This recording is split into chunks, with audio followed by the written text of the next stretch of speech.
মই সেইকাৰণে আজিলৈকে ষ্টেজত গোৱা নাই আৰু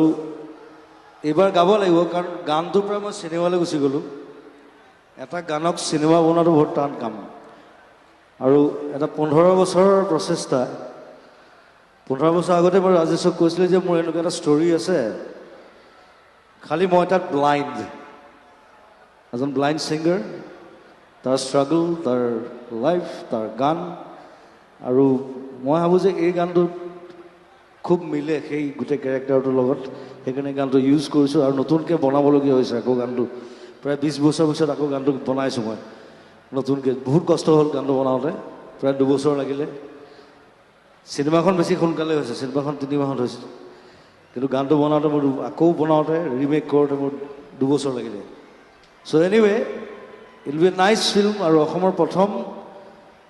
কমপ্লিটলি মিউজিকেল চিনেমা কোনো কৰা